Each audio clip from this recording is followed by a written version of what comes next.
something. Again, Market Watch, another example there. The word Ajax is that little moniker that means, it's the thing that means what you can do on the web page now without refreshing the page. So it's a whole set of technologies around really interactive websites. You can show a relationship between objects, and you know something came out from something is going to go back into that item, so there's a symmetry of action going on there. You can also show focused attention. So some of the things that we see happening now on the web are things like really direct manipulation, like drag and drop, and inline editing on sites like Flickr, for example. Or we see things like really lightweight ways for users to contribute. For example, star rating for rating a movie or rating a DVD, or just on like a dig.com site, you can just say, yeah, I like this story. And so those are some of the principles. And then the very interactive feedback is one of the other really strong principles. And kind of the other one is about not just content on the web, pages on the web, but information that's shared and sort of has a bigger meaning, like a trip plan or photos on a map, that sort of thing. And that's the kind of trend that's happening on the web.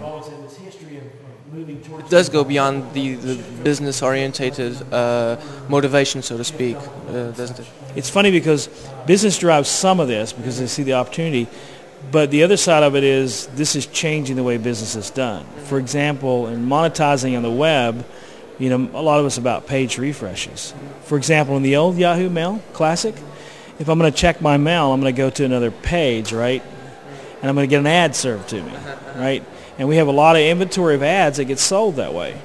So now in the new Yahoo Mail Beta, you don't go to another page. You stay on the same page, and so we have to look at interactivity and say, okay, they're still interacting, so every so many seconds we can serve another ad in a small area. So it changes the way you have to think about the whole advertising business, Nuclear explosion. Do you think it becomes bothersome, the advertising, not to say pop-ups, because there are ways to block pop-ups, but for instance, and there are dangerous pop-ups as well, but there are, for instance, new ways of advertising embedded in the page. How do you think this affects the consumer? Yeah, one of the more successful types of advertising that Yahoo and Google do is the click, just a sponsored ad search, because it's relevant and usually users want to engage. We actually just hired a guy at Yahoo who is our advertising user experience guru, and he's kind of a liaison between user experience and the advertising community. And not just looking at, okay, what are the reactive things we have to do to keep making money in this space, but what are the opportunities in the advertising space to make money with a better user experience with ads? There's a lot of negative around ads, like especially what we call the fat boy ads that kind of grow out and take over, and stuff like that. The problem is there's only so much you can do with the advertisers. They have certain things they want to do, and you have this tension, and so you play this game with them. And we've actually found that one of the biggest sources of like JavaScript errors in our site is through advertisers. So we're now working with advertisers to help them improve the quality of their code and kind of educating them.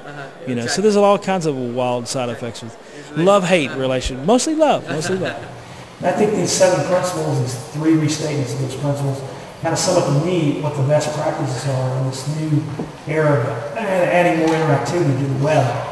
In the relation between people, technology, and business, it's more and more overlapped.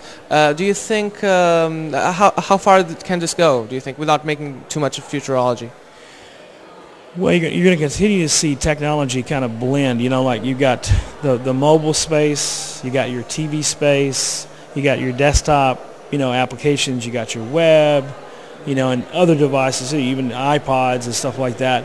So that's going to blend more over time. And applications are going to kind of be like the system that Peter talked about, where they have to live across all the spaces. And the companies that I think will succeed will understand exactly how those connections take place, where to put the right things, and have enough breadth to do that sort of thing. Or create an essential heart component like Flickr and have an open community where other people kind of contribute that eco space to create, really interesting products.